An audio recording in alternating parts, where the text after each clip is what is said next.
recorded live. Good evening and welcome to Freedom Fighters for America World Radio at www.freedomfightersforamerica.us and .com. I'm Independence, your host, and please stand by.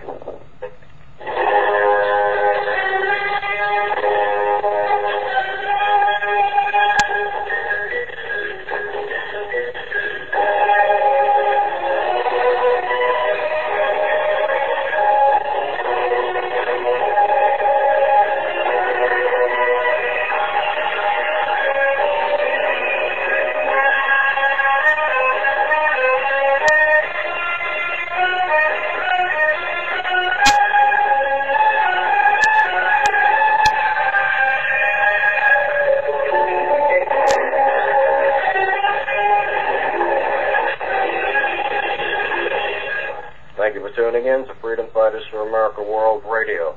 Tonight, I'd like to introduce a show to you about some of the testimony from CIA agents, FBI agents, and maybe we'll discuss a little bit about MK Ultra and how this pertains to us now.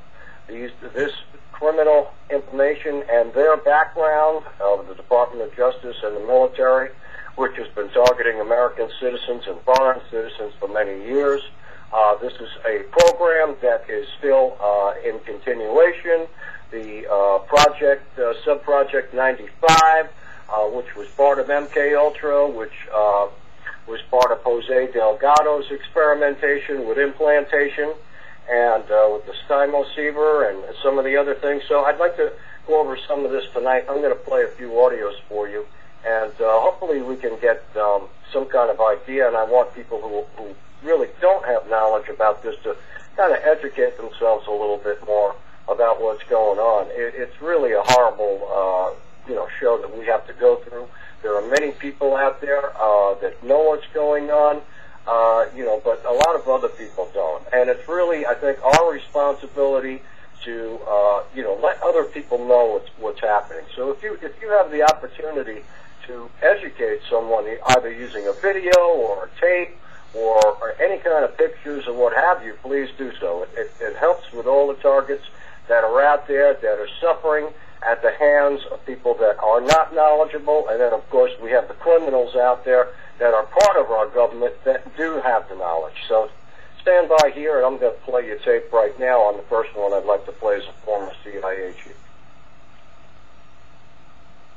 Freedom Fighters for America World Radio is at www.freedomfightersforamerica.us. That's the radio show. My expertise, as you know, is CIA, Marine Corps, 3 CIA secret wars. I had a position in the National Security Council in 1975 as the chief of the Angola task force running the secret war in Angola. It was the third CIA secret war I was part of. The National Security law creating the National Security Council and the CIA, as you know, was passed in 1947. The CIA was given its charter to perform such other duties and functions as might be necessary to the national security interest, and given a vague authority to protect its sources and methods. I think it was in the mid-'80s that I coined this phrase, the Third World War, because in my research I realized that we were not attacking the Soviet Union and the CIA's activities. We were attacking people in the Third World. And I'm going to just quickly, in the interest of time, just give you a little sense of what that means, this Third World War. Basically, it's the third, I believe, in terms of loss of life and human destruction, the third bloodiest war in all of history. They undertake to run operations in every corner of the globe. They also undertook the license of operating just totally above and beyond U.S. law. They had a license, if you will, to kill, but also they took that to a license to smuggle drugs, a license to do all kinds of things to other people and other societies in violation of international law, our law, and every principle of nations working together for a healthier and more peaceful world. Meanwhile, again, they battled to convert the U.S. legal system in such a way that it would give them control of our society. Now, we have massive documentation of what they call the secret wars of the CIA. We don't have to guess or speculate. We had the Church Committee investigate them in 1975, gave us our first really in-depth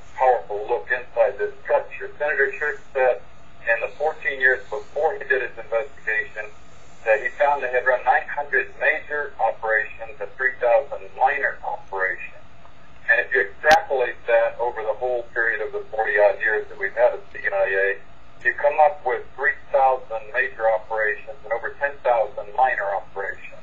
Every one of them illegal, every one of them disruptive of the lives and societies of other people, and many of them bloody and gory beyond comprehension almost.